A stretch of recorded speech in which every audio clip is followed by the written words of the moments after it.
Retirement के बाद बुढ़ापे में गुजर बसर करने का सहारा है पेंशन। 2003 में ओल्ड पेंशन स्कीम जब से खत्म हुई तब से ये सरकारी कर्मचारियों के लिए एक महत्वपूर्ण मुद्दा रहा है। 2004 में एंट्री होती है न्यू पेंशन स्कीम की, सरकार इंट्रोड्यूस करती है, लेकिन उससे भी सरकारी कर्मचारी जो है वो खुश नहीं दिखाई देते। और हाल में यूपीएस यानी यूनिफाइड पेंशन स्कीम सरकार जब लाई तो उससे भी कहीं ना कहीं संतोषजनक नहीं नजर आ रहे सरकारी कर्मचारी। इसी पूरे विषय पर बात करने के लिए आज हमारे साथ जो आंदोलन है NMOPS national movement for old pension scheme के कर्ता धर्ता राष्ट्रीय अध्यक्ष विजय कुमार बंधु जी यहाँ पर मंच पर हमारे साथ मौजूद हैं। विजय जी, बहुत बहुत स्वागत है। बहुत बहुत धन्यवाद आपको। विजय जी, बहुत सरकार जो है यूनिफाइड पेंशन स्कीम हाल में लाई तो बहुत सारे फीचर्स जो हैं वो जोड़े, लेकिन उससे भी सरकारी कर्मचारी जो है वो सेटिस्फाइड नहीं नजर आ रहे। क्यों आपको ओपीएस ही चाहिए और कुछ नहीं? बहुत बहुत धन्यवाद मैडम आपका और आपके चैनल का। और एक महत्वपूर्ण विषय पर आपने आज ये बात चर्चा रखी है। जैसा अभी हमने यूपीएस की बात किया, जब 2004 में एनपीएस लाई गई तो उसमें बताया गया कि बहुत सारा पैसा मिलेगा, बहुत सारा करोड़ों रुपए मिलेगा, लेकिन उसको जो परिणाम आना शुरू हुए, अब लोगों के 2000, 2500, 3000 रुपए पेंशन मिल रही तो लोगों को हकीकत पता चली, तो लोगों में गुस्सा आया, असंतोष गया। और उसी को लेकर के हमने करीबन आज से 8 साल पहले इस आंदोलन की शुरुआत हमने नेशनल लेवल पर किया एनएमओपीएस के तहत। और लगातार हम लोग अपनी बात कहते गए, धरना प्रदर्शन, जो भी एक लोकतांत्रिक तरीका होता है उसके जो तरीके उसी तरीके से अपनी बात कह रहे थे। तो एनपीएस पूरी तरह से फेल हो गया, तो हम लोगों ने लगातार मांग रखी कि ओल्ड पेंशन लागू की जाए, लेकिन सरकार उसको न करके यूपीएस ला दिया। यूपीएस उससे भी बेकार है और सारा पैसा हमारा कंपनियों के हवाले कर दिया जा रहा है। उसमें ना तो सरकार का फायदा हो रहा है और ना कर्मचारी का फायदा हो रहा है, सिर्फ उद्योगपतियों को फायदा हो रहा है जो हमारा और सरकार का पैसा ले जा रहे हैं। तो कैसे इसीलिए उद्योगपतियों को कैसे इसका फायदा है? क्योंकि सरकार तो कह रही है हमने तो बहुत फीचर्स डाल दिए, जो सरकारी कर्मचारियों की शिकायतें थी वो भी कहीं ना कहीं अकोमोडेट कर ली, सरकार का ये पक्ष है।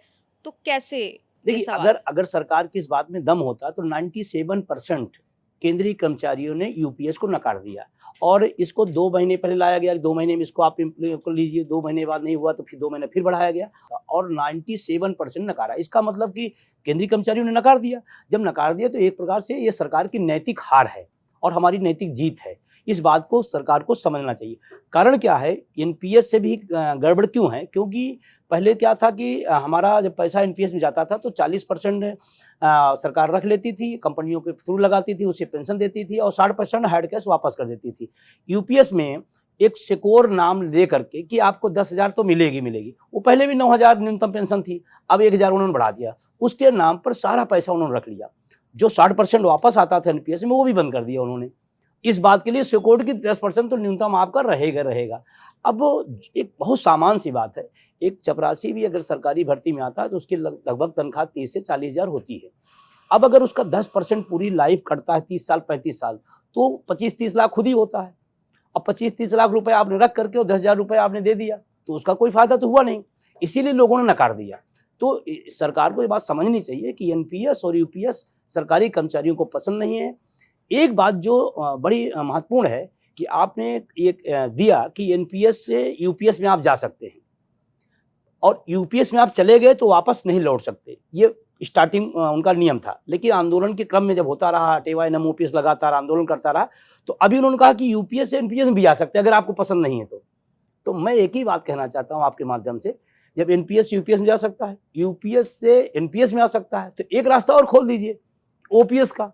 जिसको जो पसंद आए ले ले, जिसको किसी को पसंद आता लेकिन है। उससे तो सरकार पर बोझ पड़ रहा था ना ओपीएस से। नहीं, कोई बोझ नहीं है। सरकार बिल्कुल इस मामले में बिल्कुल झूठ बोल रही है, कोई बोझ नहीं है। बोझ अगर होती है तो 10% हमारा पैसा, 14% सरकार का पैसा, 24% पर मंथ। 1 करोड़ के आसपास एनपीएस लोग हैं।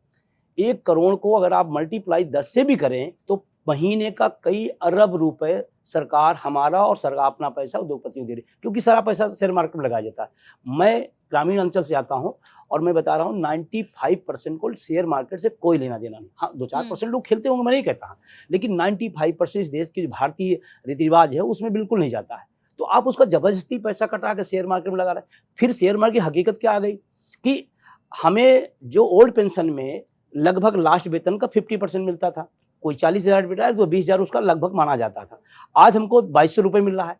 तो अब आप समझिए कि 30 साल 25 साल कोई सेवाएं दिया किसी जगह और लौट के वो जाए 1400 रुपये में गैस सिलेंडर भराने की स्थिति में और बिजली का बिल और हाउस टैक्स देने की स्थिति में नहीं रहेगा।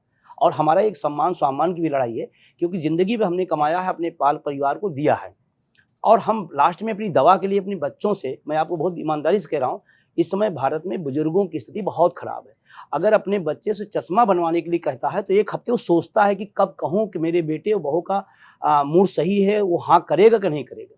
इस दौर में ये भारत की जो स्थितियाँ हैं आ गई हैं। उस दौर में आदमी कैसे कोई अपनी लोगों से मांगे, और फिर वो मांगे दे न दे वो तो उसके ऊपर है। तो ये बड़ी समस्या है, बहुत गंभीर समस्या है। अब बुनियादी तौर पर क्या फ़र्क है ओपीएस, एनपीएस और यूपीएस में? क्योंकि आपने ये डेटा भी दिया, आपने कहा 97% लोगों ने यूपीएस को नकार दिया है। जी, देखिए एनपीएस और यूपीएस कोई पेंशन स्कीम नहीं है, पेंशन व्यवस्था नहीं, वो सामाजिक सुरक्षा है ही नहीं है। ओल्ड पेंशन सामाजिक सुरक्षा है, जिसकी हमारी मांग है, जिसकी हमारी डिमांड है। एनपीएस एक स्कीम है, और स्कीम आप समझते हैं आज है कल खत्म कर देंगे, और रोज उसमें आप परिवर्तन कर रहे हैं। इसका मतलब कि आप खुद सर्टिफाइड नहीं है। जो व्यवस्था 2004 में लागू हुई, आज हम 25 में बैठे हैं लास्ट में, और आज तक उसमें संशोधन चलता रहा। इसका मतलब कि सरकार जो अपना एजेंडा ला रही थी इस पर, वो खुद नहीं क्लियर है कि कहाँ हम लेके जाएंगे। और अगर क्लियर होता तो फिर यूपीएस क्यों आया? जिस बात को 20 साल से आप करें कि एनपीएस बहुत शानदार थी, फिर आपको यूपीएस क्यों लाना पड़ा? इसका मतलब कि गड़बड़ है, आपने स्वीकार किया, जो हम लोग बात पिछले काफी समय से कर रहे थे, और आप फिर अभी यूपीएस ला करके, और उसमें से सबसे बड़ी समस्या आ रही है यूपीएस में। पहले पेंशन की जो व्यवस्था थी कि 20 साल सर्विस में फुल पेंशन का हकदार हो जाता था, आपने इसमें 25 कर दिया, तो आपने माइनस किया ना, प्लस थोड़ा किया। जो पेंशन 20 साल की नौकरी में उसको मिल जाती थी, आपने यूपीएस में 25 साल कर दिया। प्लस जो वारंटी रिटायरमेंट होता है, बीआरएस लेते हैं, मान लीजिए अर्धसैनिक बल है, बहुत सारे लोग परिवार से हजारों किलोमीटर दूर, परिवार बच्चों माँ बाप से दूर रहते हैं, ऐसे ऐसे बीहड़ में जाकर देश की सेवा करते हैं, कभी कभी दुखद स्थितियाँ आती, कुर्बानी भी देना पड़ जाता है। उन सबको आपने कहा कि अगर आप बीआरएस लेते हैं, बीआरएस अगर लेते हैं तो आपने व्यक्ति 54 साल में बीआरएस ले लिया, तो यूपीएस कहती है कि आपको पेंशन जो ड्यू होगी, वो जो 60 साल आप उम्र पूरा करेंगे तब, तो 54 से और 60 में जो गैप आया समय का, क्या वो खाना नहीं खाएगा, अपने बच्चे की फीस नहीं भरेगा क्या, और उसकी जिम्मेदारियां नहीं रहेंगी, बेटों की शादी नहीं होना है, पढ़ाई नहीं कराना है, वो 60 साल तक दिया करे। तो आपने तो एनपीएस से भी गौर के यूपीएस कर दिया, इसीलिए उन्होंने कर दिया है। ये उसमें डिफरेंस है। ओपीएस ही सामाजिक सुरक्षा है। अच्छा, आप खुद भी गवर्नमेंट सर्वेंट हैं, टीचर हैं। अब आप अपना उदाहरण देके या कोई दूसरा उदाहरण देकर बता सकते हैं कि एनपीएस, यूपीएस और ओपीएस कैसे अलग-अलग हैं?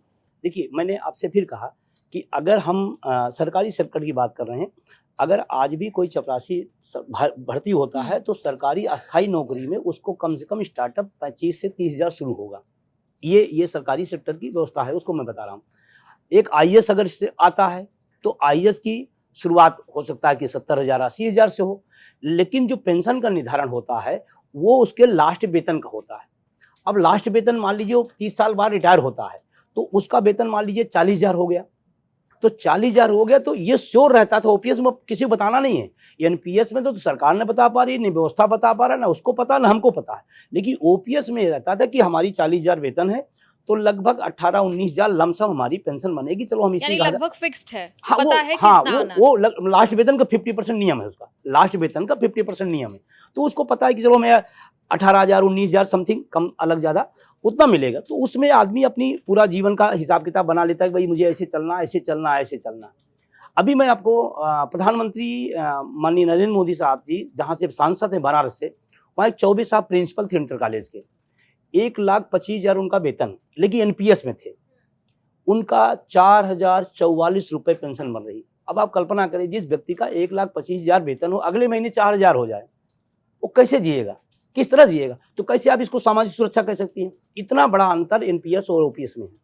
अच्छा, अगर हम राजनीतिक चश्मों से इसे देखना चाहें तो अगर मैं गलत नहीं हूँ, राजस्थान, छत्तीसगढ़, हिमाचल, झारखंड, यही 4 राज्य हैं, और भी राज्य हैं जिन्होंने ओपीएस बहाल किया। देखिए, पहली बात तो जब ओपीएस एनपीएस आया तो 3 राज्यों ने, पश्चिम बंगाल, त्रिपुरा और केरला, इन तीनों राज्यों ने एनपीएस को नहीं माना। बाद में त्रिपुरा में लागू हो गया और केरला में। एक ऐसा स्टेट इस देश का है पश्चिम बंगाल, जिन्होंने कभी एनपीएस लागू ही नहीं किया, यानी कि कंटिन्यू वहाँ हुआ है। उसके बाद एनएमओपीएस की हमारी लड़ाई से राजस्थान, छत्तीसगढ़, झारखंड और हिमाचल, 4 राज्यों में फिर से पुरानी पेंशन लागू हो गई। यानी कि आज देश में 5 राज्य ओपीएस दे रहे हैं, बाकी राज्य एनपीएस दे रहे हैं, केंद्र सरकार यूपीएस दे रही है। एक ही देश में कितनी तरह की पेंशन व्यवस्था आप लाएंगे? तो ये बिल्कुल करेक्ट है कि 5 राज्यों में आज भी पेंशन, और जहां पर लागू हो गया वहां लोगों को मिल रहा। हाँ, रिटायरमेंट क्योंकि अभी बहुत सारे लोग कम हो रहे हैं, तो अब मान लीजिए किसी राज्य में 100 लोग रिटायर हुए तो 100 लोगों को ओल्ड पेंशन मिल रही है। और हम हिमाचल की बात करें, 1600 रुपये एनपीएस मिलता था। एक व्यक्ति में, हम वहाँ रैली करने गए शिमला में, तो 1600 रुपये उसको पेंशन मिलता था। आज ओपीएस जब लागू हुई तो उसको लगभग 32,000 रुपये पेंशन मिल रही। तो कम से कम अपने परिवार को, ठीक है बहुत अच्छा नहीं कर पाएगा, लेकिन जीवन यापन उसका हो जाएगा। आपको नहीं लगता कि कांग्रेस पार्टी कुछ वक्त पहले तक तो फिर भी थोड़ा ओपीएस के बारे में जिक्र कर रही थी, बात कर रही थी, लेकिन उसके बाद वो उनके एजेंडे से, मैनिफेस्टो से, हर जगह से गायब होता नजर आया? हाँ, कांग्रेस ने खुद राजस्थान में लागू किया, तब गहलोत साहब थे, बघेल साहब झारखंड में, तब उन्होंने लागू किया, हिमाचल में अभी मान लीजिए सुक्खू साहब ने लागू किया, और झारखंड में हेमंत सोरेन साहब ने लागू किया। लागू करने के बाद उनकी अपनी, मुझे नहीं पता है, मैं उस पर टिप्पणी नहीं करूँगा पार्टी पर, क्या कि आप अगर हिमाचल दे सकते हैं, राजस्थान दे सकते हैं, तो आज भी कर्नाटका और तेलंगाना में कांग्रेस की सरकार है, उसको देना चाहिए। वो पता नहीं क्यों हाथ पाँच में है, कन्फ्यूजन मुझे नहीं पता है। और उसी कन्फ्यूजन में जब बजट 24 का चुनाव था लोकसभा में, उसमें इन्होंने मैनिफेस्टो में रखा, उसका बहुत नुकसान कर रहा है। अभी मैं बिहार की लेटेस्ट बात करूँ, महागठबंधन ने ओपीएस को रखा कि अगर हमारी सरकार बनती तो ओल्ड पेंशन लागू करें। सारे विषयों पर भले हारे हों, लेकिन पोस्टल बैलेट में मेरी अपील थी vote for OPS. Postal ballot में आज भी महागठबंधन ने अपना जीत दर्ज की, तो हमारा मुद्दा जीता है वहां। लेकिन अगर मैं सही याद कर रही हूँ तो आपकी राहुल गांधी से मुलाकात हुई है, हो चुकी है 1-2 साल पहले, ओपीएस को लेकर ही बात हुई थी। हाल में कोई मुलाकात, कोई बात नेता प्रति, क्योंकि बहुत लोगों से वो मिलते हैं, प्रतिनिधित्व करते हैं कई लोगों का, वो आपने मिलने की कोशिश की, बात करने की देखिए, कोशिश की? मैंने तो अपने मुद्दे के लिए, चाहे वो कांग्रेस हो, चाहे समाजवादी पार्टी हो, भाजपा हो, जैसे हमारे देश के रक्षा मंत्री राजनाथ साहब हैं, हमारे लखनऊ से ही वो सांसद हैं, तो हम लोग उनसे भी अपनी बात रखी। उन्होंने हमें आवास पे बुलाया, उन्होंने अपनी बात रखी, उन्होंने कहा कि मैं आपकी वकालत करूंगा सरकार के सामने, और मैं चाहूंगा कि ओल्ड पेंशन लागू हो। तो हम तो हर व्यक्ति से अपनी, क्योंकि हमारी फरियाद हमारा दर्द है, तो हम तो सबसे अपनी बात कह रहे हैं। राहुल गांधी से मुलाकात हुई है, अखिलेश जी से मुलाकात हुई है, तमाम सत्तारूढ़ दल के लोगों, कई आपको मजेदार बात बताऊं आपको, बीजेपी के कई सांसदों ने हमारे पक्ष में पत्र लिखा है कि माननीय प्रधानमंत्री जी, ये एनपीएस ठीक नहीं है कर्मचारियों के लिए, देश के प्रदेश के लिए नहीं। तो माननीय गडकरी साहब ने वित्त मंत्री को पत्र लिखा है, उन्हीं के मंत्री, उन्हीं के सांसद हैं, उन्होंने लिखा। करीबन 200 से 250 सांसदों ने हमारे पक्ष में पत्र लिखा। इवन देन हम जहां बैठे हैं उत्तर प्रदेश में, माननीय योगी आदित्यनाथ साहब जब सांसद थे गोरखपुर 2013 में, इन्होंने भी ओल्ड पेंशन का बहुत खूबसूरत और शानदार पक्ष में हमारे लिखा है कि एनपीएस अच्छी नहीं है, देश में हित नहीं, कर्मचारी हित नहीं, अतः पुरानी पेंशन लागू करते हुए एनपीएस का जो पैसा कटा है उसको विद ब्याज वापस करने की कृपा करें। योगी आदित्यनाथ सांसद गोरखपुर, माननीय मनमोहन सिंह प्रधानमंत्री थे, उन्होंने लिखा है। तो ये जो सांसद लोग लिखे हैं, पार्टी को हो, चाहे सत्ता हो, चाहे विपक्ष हो, इसका मतलब कहीं ना कहीं जनता उनके पास पहुंच रही है, अपनी बात दर्द बता रहे हैं। तो और योगी साहब मान लीजिए हमारे 8 साल से मुख्यमंत्री हैं, चाहे तो उत्तर प्रदेश में लागू कर सकते हैं। ये राज्य का विषय राज्यों के लिए, केंद्र का विषय केंद्र का है, तो उनको भी लागू करना चाहिए। अब पता नहीं क्यों उनका पत्र उनको याद नहीं आ रहा है। हम लोगों ने कई बार उनको याद भी दिलाया, लेकिन उस पर कुछ कार्रवाई नहीं हुई। आप सरकारी कर्मचारी हैं तो आपको शुभकामनाएं कि सरकार ने 8वां वेतन आयोग बनाया है। अभी ये केंद्र सरकार के कर्मचारियों के लिए है और फिर इसके बाद राज्यों के लिए भी उसी पैटर्न पर सैलरी इंक्रीमेंट और सैलरी रिस्ट्रक्चरिंग का काम होगा। तो जो वेतन आयोग को लेकर आपकी कोई टिप्पणी है? वेतन आयोग को लेकर के मैं आपको बताऊं, आम जनमानस में, शिक्षकों कर्मचारियों में जो चर्चा है, ये चर्चा इस बात का है कि दिल्ली चुनाव था तो इसकी घोषणा हो गई, बिहार चुनाव हुए तो कैबिनेट ने पास कर दिया, यूपी चुनाव जब होगा तो इसकी रिपोर्ट आएगी, और 29 तक हमको लगता है इसको लागू कर पाएंगे। ये आम शिक्षक कर्मचारियों में चर्चा है। तो हम कहते हैं अगर इस देश में अगर चुनाव ना हो तो शायद ही कोई बात, कोई पक्ष, कोई दर्द, कोई पीड़ा सुनी जाए। तो आसान्वित तो हम लोग बहुत हैं कि केंद्रीय जो वेतन आयोग आए तो वेतन का जो स्ट्रक्चर होगा, अगर छठा वेतन जैसा कुछ होता है तो बहुत बेहतर है, लेकिन अगर 7वां वेतन जैसा होता है तो फिर वो बस हो जाएगा कि हाँ मिल गया, लेकिन क्या मिलेगा ये कुछ पता नहीं। तो आप थोड़ा एलोबरेट करेंगे 6 पे कमीशन में क्या मिला जो 7th में नहीं था? देखिए, जो फिटमेंट्स फैक्टर होता है जिसके आधार पर निर्धारित होता है पूरा वेतन आयोग, एक कर्मचारियों के अंदर एक चर्चा है, अगर वो 3 के आसपास रहता है तो हमारा कुछ न कुछ भला हो जाएगा। अदरवाइज अगर उससे नीचे आता है फीडबैक सेक्टर तो फिर निश्चित रूप से बस ये है कि चलो ठीक है, कुछ नहीं तो कुछ मिल गया, इतने मतलब होगा। छठा वेतन आयोग में जिन लोगों के स्ट्रक्चर चाहे नीचे से लेकर टॉप टू बॉटम की बात मैं कर रहा हूँ, सबके वेतन में अच्छी खासी वृद्धि हुई थी। 7वें में बड़ी उम्मीद थी कि कुछ होगा, लेकिन शायद विज्ञापन ज़्यादा हुआ, मिला कम। तो इस बात की आशंका लोग व्यक्त कर रहे हैं कि ऐसा न हो 7वें की तरफ विज्ञापन ज़्यादा हो जाए और लाभ कम मिले। और वर्तमान में जो चल रहा है विज्ञापन का दौर चलता है, बेहतर तरीके से लोग उसको बताते हैं। तो आप कर्मचारी संगठनों के बीच में या जो भी लोग सरकार से जुड़े हुए हैं, आपके बीच में क्या चर्चा है कि कितना फिटमेंट फैक्टर हो सकता है? देखिए अगर कर्मचारियों संभावित हाँ, possibly कर्मचारियों जो के है, पक्ष से practical। है तो ये उम्मीद बांधी जा रही है कि 3 तो रहना ही चाहिए, ये उम्मीद बांधी जा रही। लेकिन अब सरकार क्या करती है, अभी उसमें देखिए कितनी लेटलतीफी हो रही है। इस बात को लेकर थोड़ा-सा लोगों में आक्रोश भी है कि अब तक, क्योंकि मैंने यहाँ जो अर्थशास्त्री हैं, जो जानकार हैं इस विषय के, वो कहते हैं कि किसी वेतन आयोग बनाने में कम से कम 1 से 1.5 साल, मतलब वो टाइम लगता ही लगता है, वो एक सिस्टम है उसको डेवलप करने में पूरा 1 से 1.5 साल। और आज हम 26 नवंबर बैठे हैं और नियम से 1 जनवरी 26 से लागू होना चाहिए। अभी कमेटियाँ बन रही हैं, फिर उसकी रिपोर्ट कब आएगी, फिर स्ट्रक्चर क्या तैयार होगा, क्योंकि वो लंबा प्रोसेस है। तो अब वो कब तक हो पाएगा, ये थोड़ा-सा कर्मचारी मतलब इसको लेकर थोड़ा दुखी है। और इस बात के लिए और थोड़ा दुखी है कि जब माननीय लोग अपना वेतन भत्ता बढ़ाना होता है, मेज़ थपथपाए और हम लोगों को देना है तो नहीं तो खैर वो तो एक अलग व्यवस्था है, वो एक अलग विवाद हो सकता है। लेकिन मेरा सवाल ये है कि अगर सरकार ने प्रॉमिस कर दिया है कि 1 जनवरी 2026 से ही 8वें वेतन आयोग का फ़ायदा मिल जाएगा, तो फिर इसमें शक क्या है? चलिए 1 डेढ़ साल की देरी होगी, लेकिन एरियर के साथ तो पेमेंट मिलेगा ना, जब मिलेगा एक मुश्त मिलेगा, मोटा अमाउंट मिलेगा। अब कोरोना काल का 18 महीने का जो है हम लोगों का आज तक मिला नहीं, और उस समय कहा गया था कि जब भी स्थितियाँ बेहतर होंगी तो हम दे देंगे। 18 महीने का आज भी, चाहे सेंटर का हो चाहे वो स्टेट का कर्मचारी हो, आज भी वो इंतजार में है। अभी कोरोना बीते कितना समय हो गया है, अभी तक नहीं मिला। तो बहुत ज़्यादा तो आशान्वित नहीं है, लेकिन मिल जाए तो अच्छी बात है, स्वागत करता हूँ। एक चर्चा ये भी चल रही है, आप उसकी पुष्टि कर सकते हैं कि जो 69 लाख पेंशनर्स हैं उनके लिए ये पे कमीशन कुछ काम नहीं करेगा, जो सर्विंग एम्प्लॉयज़ हैं उनके लिए ही काम करेगा। और जो शिव गोपाल जी हमारे साथ पिछले हफ्ते आए थे, तो उन्होंने भी टीओआर को लेकर काफ़ी अपनी आपत्तियां जताई थी। तो आपका कोई असेसमेंट है इस पर? जी, बिल्कुल, ये दुर्भाग्यपूर्ण है कि जो लोग अपनी सेवाएँ दिए हैं देश को और अपने इस विभाग को दिए हैं, उनको आप उस वेतन आयोग से बाहर कर रहे हैं, उनकी व्यवस्था से, उनकी सुविधाओं से बाहर कर रहे हैं, दुर्भाग्यपूर्ण है।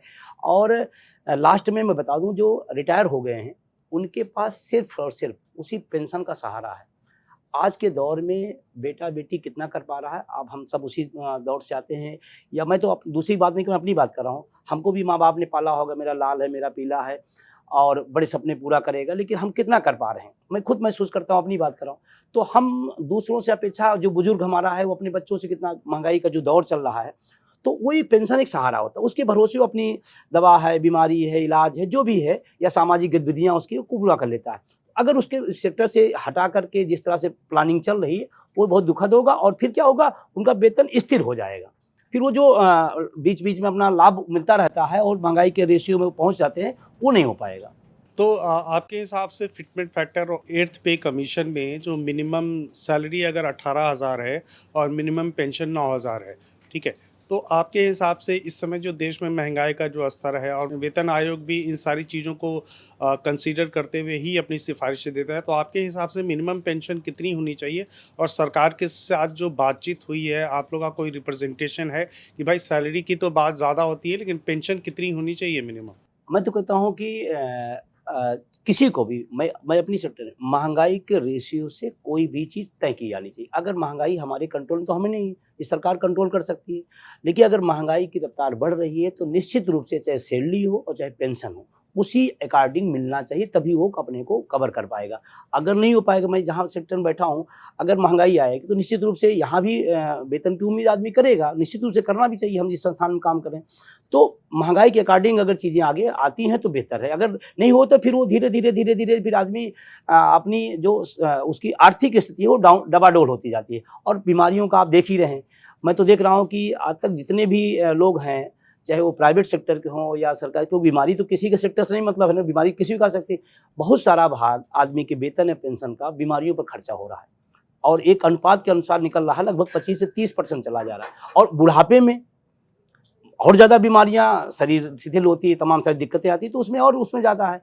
तो निश्चित रूप से उसको करना चाहिए, दोनों को, वेतन और पेंशन दोनों को, महंगाई के अकॉर्डिंग चलाना चाहिए। तो सीजीएचएस की फैसिलिटी तो सरकार दे ही रही है ना? कुछ सेक्टरों में है, कुछ सेक्टरों में नहीं है। जैसे मैं अगर उत्तर प्रदेश की बात करूं तो उसमें टीचर से केंद्र सरकार के लिए है। हाँ, केंद्र सरकार के लिए मैं कह रहा हूँ, कुछ सेक्टरों में है, कुछ सेक्टरों में नहीं है। तो जहाँ है वहाँ तो ठीक है, एक कम से कम सहारा है। और हम तो कहते हैं सबके लिए होना चाहिए। चिकित्सा ऐसी व्यवस्था है जो सबको देना चाहिए। आज के दौर में बहुत बड़ी नीड है वो। आप थोड़ा बता सकते हैं कि जो स्टेट गवर्नमेंट में जो सैलरीज और जो पे स्ट्रक्चर होता है वो क्या होता है और केंद्र सरकार से कितना देखिए, डिफर अभी करता है तो वो? मैं अगर केंद्र सरकार उत्तर प्रदेश की बात करूं, कि मैं उत्तर प्रदेश से रहने वाला हूं, तो मैं बात करूं कि पहले तो केंद्र का और प्रदेश का डिफर रहता था। लेकिन बीच में कुछ परिस्थितियां ऐसी आई, ट्रेड यूनियन के आंदोलन चले, डिमांड हुई, तो हमारे यहाँ थोड़ा सा केंद्र के अकॉर्डिंग जो केंद्र में होता है, कुछ दिन बाद उत्तर प्रदेश सरकार भी उसको स्वीकार करती है। महीना, 2 महीना, 4 महीना अलग लग जाता है, लेकिन वो लगभग उसी के इक्वल चलता है और ये हम सब के लिए अच्छी बात है।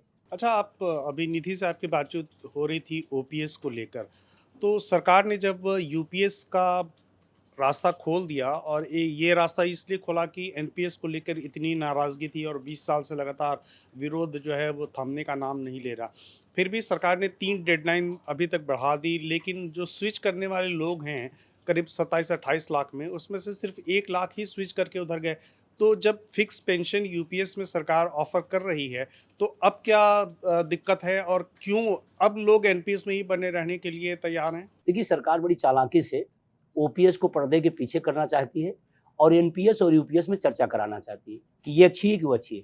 सरकारी कर्मचारी अपना हित समझता है, वो कहता है ओपीएस अच्छी है और ओपीएस के लिए डिमांड है। अभी मेरा प्रोटेस्ट था जंतर मंतर पे, हमने रामलीला मांगा था, लेकिन रामलीला नहीं दिया गया और बताया गया कि 25 अक्टूबर से लेकर 30 नवंबर तक वहाँ गुरु तेग बहादुर जयंती, 350वीं जयंती का भजन वगैरह होगा। तो अभी फिलहाल वो शुरू नहीं हो पाया, डेडलाइन भी पूरी हो गई, तो हमें रामलीला वंचित कर दिया गया। फिर हम लोगों ने जंतर मंतर कोशिश किया, जंतर मंतर में भी किया गया और अभी कल बड़ा प्रोटेस्ट हुआ है। दुर्भाग्यपूर्ण रहा है कि कार्यक्रम तो सफल रहा, लेकिन कार्यक्रम के बाद हमारी राष्ट्रीय सचिव के नाम हमारे रेलवे के साथ एक साथ कल एफआईआर हुई है कि आपने प्रोटेस्ट किया, इतनी संख्या ज़्यादा लाया, कानून व्यवस्था के, तो एफआईआर की गई। उसके पहले भी, रैली के पहले, उत्तर प्रदेश की मैं बात कर रहा हूँ, उसमें तमाम जिलाध्यक्षों को हाउस अरेस्ट किया गया। मैं बहुत सामान्य सी बात कर रहा हूँ। एक टीचर जिस मोहल्ले में रहता है ना, उसकी एक मर्यादा, एक गरिमा होती है। और अगर टीचर के घर जब पुलिस पहुंचती है तो एक सामान्य सी चर्चा होती है, यार अध्यापक होकर क्या क्या कर दिया कि पुलिस जा रही। और किसी के यहाँ पुलिस जाए तो हो सकता है उसके लिए गर्व की बात हो, लेकिन टीचर के यहाँ अगर पुलिस जाती है तो एक सामाजिक रूप से उसका मतलब एक सत्संग का विषय। और कम से कम हमारा आपको बता दें, मिर्जापुर, हमारे बुलंदशहर और 3-4 जिलों, आगरा, हाउस अरेस्ट किया गया, ब्लॉक अध्यक्षों को हाउस अरेस्ट किया गया। ये दुर्भाग्यपूर्ण है। हम लोकतंत्र में हैं, आज संविधान दिवस है, संविधान हमें कहता है अपनी बात कहने का हक है। आप मानो ना मानो, ठीक है, मैं ओपीएस मांग रहा हूँ, सरकार की हो सकता है अपनी कोई पॉलिसी हो, कोई दिक्कत हो, अलग बात है, लेकिन हमारी बात तो सुनो आप। और जंतर मंतर पे जिस तरह से प्रशासन ने मतलब दिखाया, मतलब दुर्भाग्य, और ये पूर्व संध्या पर, मतलब संविधान दिवस के पूर्व संध्या पर, और संविधान मौलिक अधिकार हमको देता है कि हम अपनी बात कह सकें, हम अपनी बात पहुंचा सकें। सरकार की जिम्मेदारी उसको सुने, माने न माने मैं उसको नहीं कहता हूँ, उसकी मर्जी है, लेकिन सुन सकती है, ये संवैधानिक अधिकार हमारा है। उसको भी बहुत कल मतलब कहना नहीं चाहता, मैं खुद पढ़ाता हूँ उसी सब्जेक्ट को बच्चों को। हम बताते हैं बच्चा मौलिक अधिकार है, तुम कहीं भारत के किसी कोने में जा सकते हो, बोल सकते हो, शांतिपूर्ण अपना प्रोटेस्ट कर सकते हो, ये हम बच्चों को बता रहे हैं। और हमारे साथ हो रहा है कि नहीं, आप प्रोटेस्ट नहीं कर सकते, आप ऐसा करेंगे नहीं, लाइन लगा करके आप ऐसे चलेंगे नहीं, सड़क पे ज़्यादा हो गए, 10 से 20 हो गए, ऐसा ठीक नहीं है। अरे अंग्रेजों के ज़माने में भी तमाम हमारे क्रांतिकारियों ने धरने, प्रदर्शन, मीटिंगें की होंगी, तो हम आज़ाद हुए हैं। गुलाम में भी हमें मौका था। नहीं, लेकिन मेरा मूल प्रश्न यह है जिसको हम समझने की कोशिश कर रहे हैं कि ओपीएस में भी फिक्स पेंशन होती थी, जो एनपीएस आने के बाद वो ख़त्म हो गई। अब सरकार ने जो 1 अप्रैल से जो यूनिफाइड पेंशन स्कीम लागू की, उसमें भी वो कह रहे हैं कि फिक्स पेंशन देंगे और वो करीब आपकी जो लास्ट विड्रॉइंग बेसिक सैलरी है उसका 50% होगा। तो अब यूपीएस आ चुका है, तो फिर क्या आपत्ति है? एक बेसिक डिफरेंस आप समझाइए, यूपीएस की मांग क्यों लगातार की जा रही है? देखिए, पहली बात तो एक चीज़ समझना पड़ेगा, उसमें ये नहीं था, ओपीएस में फिक्स नहीं था, महीने का फिक्स नहीं, उसमें लास्ट वेतन का 50% था।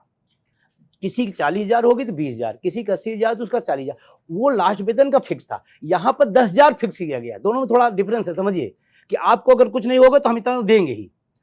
उसके बदले में क्या सरकार हमसे ले रही है? हमारे पूरे लाइफ का 10% जो पैसा हमारा काटा जा रहा है एनपीएस यूपीएस के नाम पर वो, और प्लस 14% जो सरकार मेरे नाम पर लेकर के उद्योगपतियों को दे रही, वो 24% पैसा वो सरकार रख ले रही है। इसीलिए यूपीएस को कोई स्वीकार नहीं कर रहा। अब तो आंकड़े आ गए, 97% ने अगर नकार दिया है, तो ऐसा तो नहीं कि सारे, एक दो हो सकते हैं नहीं समझ पाए होंगे, लेकिन इतनी बड़ी संख्या केंद्रीय कर्मचारियों की, सारे के सारे लोग नहीं समझ पाए, ऐसा तो संभव नहीं है। 97% एक बड़ी डिजिट है, और सरकार की ये नैतिक रूप से हार है। सरकार को इस बात समझना चाहिए कि क्यों नहीं ले रहा है। और आप विज्ञापन रोज कर रहे हैं, प्रचार रोज कर रहे हैं, बहुत अच्छी है, बहुत अच्छी है, और अगर एक तर्क आपने दिया कि उसमें भी 50% है, तो हम कहते हैं आप यूपीएस में 50% क्यों दे रहे हैं? तो ओपीएस में 50% वही दे दीजिए ना, हमें कम वाली, बेकार वाली, पुरानी वाली दे दीजिए। क्यों आप अनावश्यक हमको ज्यादा देना चाहते हैं? नहीं तो देश तो आगे बढ़ रहा है। अगर सरकार कुछ नए सिरे से अगर सोच रही है, ओपीएस को लेकर लोकसभा चुनाव में भी और पॉलिटिकली भी बहुत बड़ा मसला रहा जिसको राहुल गांधी ने उठाया, और जहाँ जहाँ कांग्रेस की या नॉन बीजेपी गवर्नमेंट बनी वहाँ ओपीएस लागू हुआ, लेकिन क्या वहाँ भी ओपीएस चल पाया? क्योंकि हमने ये सुना है कि पीएफआरडीए ने मना कर दिया कि जिनका एनपीएस कंट्रीब्यूशन कट चुका है वो पैसे हम वापस नहीं करेंगे। तो जो सरकारों में ओपीएस लागू हुआ तो उन लोगों के भी तो पैसे फंस गए ना, क्योंकि ये तो 20 साल पुरानी बातचीत हो गई। जी, पहली बात तो आपने कहा कि देश बढ़ रहा है और कहीं न कहीं आर्थिक महाशक्ति भी हम बन रहे हैं, सरकार का दावा है। और अगर देश आर्थिक महाशक्ति बन रहा है, तो जब देश आर्थिक महाशक्ति नहीं था तो वो ओपीएस था। आर्थिक महाशक्ति तो एनपीएस आ गया। तो आर्थिक महाशक्ति में तो हम भी तो उसी भाग हैं, हम भी तो टैक्स दे रहे हैं इस देश को।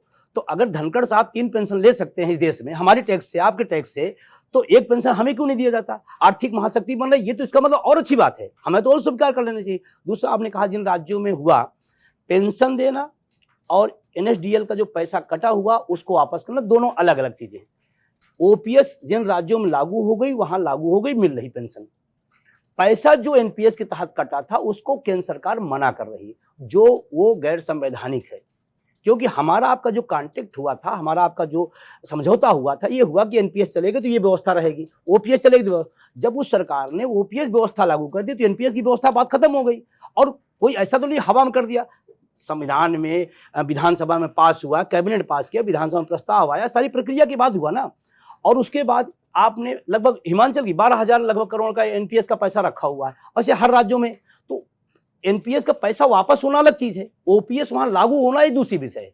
और अगर एक तर्क है कि हम नहीं वापस करेंगे, तो मैं आपको बता दूं 2004 के पहले जिनका विज्ञापन था, रेलवे केंद्रीय कर्मचारियों में बात कर रहा हूं, जिनका विज्ञापन के 2004 के पहले विज्ञापन था, सरकार ने वो लोग कोर्ट गए कि सर आपने 2004 से लागू किया ना, मेरा विज्ञापन तो पहले का, नियम कानून तो ये थे, तो आप हमें क्यों नहीं ओपीएस दे रहे हैं? तो सुप्रीम कोर्ट से जीत के आए, केंद्र सरकार ने इसको स्वीकार किया सुप्रीम कोर्ट के मानने पर। फिर जब आपने सुप्रीम कोर्ट माना तो उनका पैसा वापस कर दिया आपने, वही एनएसडीएल ने, वही पीएफआरडीए बिल के नियम से। तो आपने उनका पैसा अगर वापस कर सकते हैं तो दूसरे का भी वापस कर सकते हैं। नियम तो एक ही होगा ना, कि उनके लिए अलग होगा, उनके लिए अलग होगा। केंद्र में रेलवे के तमाम सारे कर्मचारी जो एनपीएस में थे और सुप्रीम कोर्ट के आदेशानुसार वो ओपीएस में आए, उनका पैसा वापस हुआ है। तो अगर राज्य कह रहा है कि हमारा पैसा वापस करिए, हम अपना भाग देना चाहते हैं अपना, तो आप दीजिए। ये ओपीएस के रुकावट डालने के लिए एनपीएस का पैसा वापस नहीं हो रहा। आपसे एक व्यक्तिगत सवाल है, आप उत्तर प्रदेश सरकार के कर्मचारी हैं, तो आपका भी एनपीएस कट रहा होगा? बिल्कुल बिल्कुल। तो अभी तो एक, अगर ये कल को दिन आपके पास भी ये प्रपोजल आता है कि आप एनपीएस से यूपीएस में स्विच कर लीजिए, छोड़ दीजिए ओपीएस वाली बात, तो आप क्या करेंगे? मैं आपसे बताऊं कि मैं जहां हूं वहीं रहूंगा और ओपीएस की लड़ाई लड़ूंगा। मैं यूपीएस में कतई नहीं जाना पसंद करूंगा। लड़कर ओपीएस लेना जैसे 4 राज्य में हो, उसे राज्य में हम लेना चाहेंगे, क्योंकि ओपीएस सामाजिक सुरक्षा और हम जैसे छोटे से कर्मचारी के लिए बहुत जरूरी चीज़ है। और लोगों के लिए हो सकता है ना हो, लेकिन मेरे जैसे लोगों के लिए बहुत जरूरी है। और मेरे जैसे ऐसे लाखों लोग हैं जिनके पास नौकरी के अलावा कोई दूसरा रास्ता नहीं है, और ओपीएस के अलावा बुढ़ापे का कोई सहारा नहीं है। तो हम तो एट लास्ट ओपीएस, मतलब ओपीएस। तो एनपीएस में एक चार्म तो शायद ये भी है ना कि मार्केट में पैसा लग रहा है, वो पैसे फंड्स में लग रहे हैं, तो शेयर मार्केट की गति के हिसाब से वो पैसे हो सकता है घट जाएं और हो सकता है कि बहुत ज़्यादा बढ़ भी जाएं। तो ये भी एक कारण है कि लोग अब फिक्स्ड इनकम की तरफ जाने में बहुत इंटरेस्टेड नहीं है। अगर ये बात से मैं तब सहमत होता जब ये बात परिणाम ना दे होती। अब तो एनपीएस के रोज रिटायर हो रहे हैं लोग, हर साल कोई न कोई रिटायर हो रहा है, उसके परिणाम आ रहे हैं। इतना बढ़िया पैसा बढ़ जाएगा, शेयर मार्केट में इतना पैसा आ जाएगा, तो उसका परिणाम आना चाहिए ना। 1000 उदाहरण मेरे पास है, जो 40% जो एनपीएस का पैसा रखा है, उसका जो ब्याज है वो आ रहा है। उसमें एनपीएस में कोई पेंशन नहीं है, वो जो पैसा रखा हुआ 40% उसका ब्याज मिल रहा है, और ब्याज 2000, 3000, 4000, 5000 जिसका जैसे अमाउंट है। तो अब तो यही नहीं कहना है कि इतना मिल सकता है, अब तो उदाहरण है, हर साल लोग रिटायर हो रहे हैं, हजारों हजारों लोग उदाहरण हो रहे हैं, इससे ज्यादा किसी को मिल नहीं रहा। मैंने अभी उदाहरण आपको बता दें, बनारस की बात मैंने कहा, 24 साल रिटायर हुए, 1,25,000 वेतन एनपीएस में, 4044 रुपए उनकी पेंशन। क्या कहेंगे इसको, पेंशन कहेंगे? वो तो जो उनका पैसा 40% था, उसका भाग का ब्याज मिल रहा है, जो सरकारी ब्याज मान लीजिए होता है, बैंकों का ब्याज होता है, मिल रहा है, पेंशन कहाँ मिल रही है? अच्छा, तीसरा एक सवाल, जो नया लेबर कोड लागू किया गया है, उस पर आपकी कोई ओपिनियन है? बिल्कुल ओपिनियन है। उसमें बड़ा दुर्भाग्यपूर्ण है कि बड़ी संघर्षों के बाद 8 घंटे की ड्यूटी आवर्स थी, चाहे वो सरकारी हो, कोई सेक्टर हो, 8 घंटे की ड्यूटी का आवर था, अब उसको 12 घंटे कर दिया गया, और बताया जा रहा है कि श्रमिकों के लिए बहुत अच्छी सौगात है। 8 घंटे यूं ही नहीं आया, उसका एक स्ट्रक्चर बना होगा, लंबा संघर्ष हुआ तब 8 घंटे, आपने उसको 12 घंटे कर दिया। तो श्रम कानून बताया कुछ जा रहा है कुछ और। क्या है उसमें और? भागवत श्रमिकों का नुकसान है उसमें, श्रमिकों का अधिकारों का हक मारा जा रहा है। हाँ, मैं बल्कि वही समझने की कोशिश कर रहा हूँ। कंपनियों को, अब जैसे ड्यूरेशन है 8 घंटे की ड्यूरेशन, आप 12 घंटे के, तो इसमें श्रमिक का फायदा है या मालिक का फायदा है? मैं एक ही सवाल कर रहा हूँ, मैं भी एक सवाल कर रहा हूँ। 8 घंटे में कर्मचारी का फायदा है या 12 घंटे में है? और उस 12 घंटे का, मान लीजिए आप कहीं आप काम करते हैं, तो हो सकता है जो आप ओवर करते हो उसका ओवर टाइम मिलता होगा, किसी भी और प्राइवेट सेक्टर की बात करो, लेकिन अगर नहीं मिल रहा है तो श्रमिक का शोषण है ना। ये तो 8 घंटे की ड्यूटी आप 12 घंटे ले रहे हैं, वेतन आप वही देंगे, तो ये तो शोषण हुआ ना।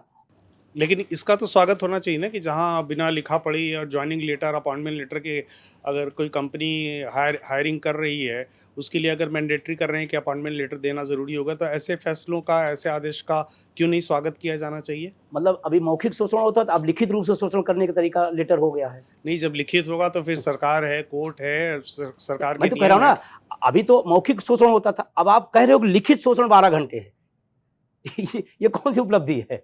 विजय जी, 25 नवंबर को आपने जंतर मंतर पर प्रदर्शन किया, लेकिन आपने ये भी बताया कि कैसे आप ही के साथियों को हाउस अरेस्ट किया गया, ऐसा आपका दावा है, और तमाम बातें आपने बताई। आपको लगता है बहुत ज़्यादा चर्चा होती है फ्रीडम ऑफ स्पीच, एक्सप्रेशन की, लेकिन अब जब ऐसे प्रदर्शनों की बारी आती है तो कोशिश की जाती है कि किसी तरह बात जो है वो सत्ता के कानों तक पूरी तरह ना पहुंच पाए। जी बिल्कुल सही है। और 25 तारीख को तो हम लोगों ने, मैं कह रहा, मैं स्वयं टीचर हूँ, उसी सब्जेक्ट का हूँ, मैं पढ़ाता हूँ, और जिस तरह से हमारे साथियों को रोका गया, रात 1 बजे जिला अध्यक्ष के घर जा करके पुलिस उससे करे आप घर में ही रहना, बाहर नहीं निकलना, रात के 1 बजे। ये कोई ये मानवीय व्यवस्था है? ये कोई अरे भाई टीचर है वो, कोई दूसरे वर्ग तो नहीं है ना। आप उसको कह सकते थे कि भाई साहब आप रहिएगा, रात 1 बजे आप खड़खड़ा करें कि आपको नहीं जाना, रैली में नहीं जाना है। हमारी जो बसें बुक थी जिलों में, उन बसों के मालिकों को कहा गया कि अगर आपकी बस जाती है तो आपका लाइसेंस, आपका परमिट निरस्त कर दिया जाएगा। ऐसी रिपोर्टें लगातार कई जिलों से आई। हमने प्रशासन से भी जब बात किया तो हमने कहा कि कम से कम जो वैधानिक तरीका है वो आने दीजिए। अगर कोई, मैं अनुशासन और शांति की मैं जिम्मेदारी ले रहा हूँ, मैं राष्ट्रीय अध्यक्ष होने के नाते अपनी जिम्मेदारी लेता हूँ। अगर कहीं कोई दिक्कत आई, और इसके पहले भी आपने देखा 1 अक्टूबर 23 की रैली भारत ने पूरी दुनिया से रैली में नहीं किया, एक भी कहीं खरोच आई हो, एक भी, और कई लाख लोग उसमें थे। इसमें तो हमने अपने आप बहुत लोगों को सीमित कर दिया था कि क्योंकि जंतर मंतर की मैं जानता था कितना है, तो हमने खुद ही रोक दिया लोगों को, बहुत ज़्यादा नहीं आई, इजी गोइंग आई है, और क्योंकि जगह पर कम है तो हमने खुद ही रोक। उसके बाद भी आप पजिल्ड कर रहे हैं, लोगों को टार्चर कर रहे हैं, लोगों को रोक रहे हैं, बस वालों को धमका रहे हैं, ये लोकतांत्रिक तरीका तो नहीं हो सकता। और वहीं पर जब किसी भी राजनीतिक दल की रैली हो तो उसमें अधिकतम आइए, तब कोई कानून व्यवस्था की दिक्कत नहीं है। 5 आओ तो 10 आ जाओ तो और खुशी बात, रिकॉर्ड स्थापित हो गया। और एक श्रमिक और अपनी बात आग कहेगा, वहाँ क्या कहता है? यही कहता है ना, माननीय प्रधानमंत्री जी, भारत सरकार हमारी पुरानी पेंशन उसको दीजिए, इतनी बात कहे कोई चला जाता घर। उसके लिए आप इतना जगह, कई बसें तो रास्ते में आपकी बॉर्डर पे, यूपी नोएडा के जो दिल्ली का बॉर्डर है वहाँ पर बसें रोक दी गई, और लोगों को मजबूर किया गया कि आप दिल्ली बिल्कुल एंट्री नहीं करेंगे। तो ये तो बहुत दुर्भाग्यपूर्ण है। अच्छा, चूंकि अब संसद का सत्र जो है वो भी शुरू है, उम्मीद है आपको सांसदों से, विपक्ष के नेता हो राहुल गांधी हो, उनसे उम्मीद है कि संसद में भी इस मामले को उठाया जाए? मैं तो विपक्ष क्या सत्ता, मैं तो कहता हूँ कि सत्ता विपक्ष हमारे लिए तो दोनों हैं। हम तो दोनों से निवेदन करेंगे, उनसे कहेंगे लागू करें, इनसे कहेंगे हमारी बात रखें। अभी मैं आज ही आपके पास आने पहले हम लोग टाइम मांगे थे वित्त मंत्री सीतारमण जी का, और हम लोगों को ऑफिस गए थे, आपको शायद जानकारी भी दिया गया था। वहाँ गए तो सब विभाग से वो अब निकल गई थी, तो मुलाकात नहीं हुई। उनके पीए साहब मिले और हम लोगों ने उनसे निवेदन किया, मैडम से हम लोग मुलाकात 1 दिन 2 दिन ठीक है, हम जानते हैं व्यस्तता रहती है, बड़े पदों पे हैं, तो उनसे हम लोग आज भी रिक्वेस्ट करके आए कि सर एक बार हम लोग मैडम से बैठा दीजिए, हम लोग अपनी बात कह देते हैं, वो अपनी बात कह दें, कहाँ से रास्ता बनेगा, कैसे संवाद से आगे चीजें बढ़े, हम तो उसके पक्ष में हैं। तो चाहे सत्ता हो चाहे विपक्ष हो, हम दोनों से अपनी अपील करेंगे। हाँ, विपक्ष में है वो हमारी बात उठा सकता है, सत्ता हमारी बात लागू कर सकता है, तो हम दोनों से अपनी अपील कर रहे हैं, लगातार करो। संसद में भी निश्चित रूप से तमाम सांसद हैं जो हमारे मुद्दे को उठाते रहे, इवन देन विपक्ष ही नहीं, सत्ता पक्ष के तमाम सांसदों ने हमारी बात को सदन में रखा है, मैं उनको भी धन्यवाद देता हूँ। लेकिन पिछले साल 2 साल में मामला तो काफ़ी वक़्त से चल रहा है, काफ़ी वक़्त से आप आंदोलन कर रहे हैं, आवाज़ उठा रहे हैं, हमसे भी आपने बातचीत की। कभी सरकार के किसी प्रतिनिधि से कोई अच्छी खासी बैठक हो पाई, मीटिंग हो पाई, उसमें से कुछ निकला? जी, 18 में मैं जब रैली किया था, रामलीला मैदान में हुआ था, बहुत बड़ी रैली वो भी थी। तो हम लोगों को पीएमओ से बुलाया गया वार्ता के लिए, उसी दिन सेम डे। तो हम लोग 5-7 लोग गए पीएमओ में। अब पीएमओ में आप जानते हैं प्रधानमंत्री तो वार्ता नहीं करता, सचिव लोग, हम लोग सचिव साहब से अपनी बात रखे कि सर ऐसे-ऐसे मामला है और ये ओल्ड पेंशन का विषय है, लेके आए हैं। तो उन्होंने कहा तो एनपीएस सरकार लागू किया। हमने कहा सर वो हमारे लोग की हिसाब से ठीक नहीं है, सोशल सिक्योरिटी हिसाब से ठीक नहीं है, तो इसको आप आगे रखिए। तो पीएमओ में वार्ता के क्रम में उन्होंने इसको हमारे पत्र को आगे बढ़ाया। फिर उसके बाद पत्राचार हुआ कई बार, उनकी तरफ से आया, मैंने बात कही और लगातार कहीं न कहीं हमारी बातचीत होती रहती। उसी के दरमियान में तो एनपीएस से यूपीएस पे आए। अगर संघर्ष ना होता, बातचीत तो होती, निश्चित रूप से बातें कैसे आगे बढ़ती? तो इसका मतलब संघर्ष से चीज़ें आगे बढ़ रही हैं, आंदोलन से चीज़ें आगे बढ़ रही हैं। हाँ, अब सरकार कब तक अपना वो बात नहीं वापस आती, अब तो हमको मान लेना चाहिए। सरकार को यूपीएस के बाद तो मान लेना चाहिए कि नहीं अब कर्मचारियों के स्वीकार नहीं, आप ओपीएस दे दीजिए। और ओपीएस में बिल्कुल कोई भार नहीं आएगा जितना एनपीएस में पैसा जा रहा है। जी। विजय जी, बहुत-बहुत शुक्रिया, तफ़सीली आपसे बातचीत यहाँ पर हुई लंबी। लेकिन और मैं ये आखिर में पूछना चाहूँगी, मंच पर अनुभव कैसा रहा आपका? नहीं, पिछली बार भी मैं आया था और मैं तो तारीफ़ करता हूँ कि कम से कम इसी बहाने आपके माध्यम से हमारी बात शासन प्रशासन तक पहुँचती है, तो मैं आपका शुक्रिया अदा करता हूँ। और हमको लगता है कि मीडिया काम ही है कि बीच का बनना, कि जनता की आवाज़ सरकार तक पहुँचे, उसको आप अच्छा कर रहे हैं, मैं आपको साधुवाद देता हूँ। जी, बहुत-बहुत शुक्रिया विजय जी। Thank you. मंच पर अगली बार एक नए मेहमान से मुलाकात होगी, तब तक के लिए देखते रहिए न्यूज़ तक।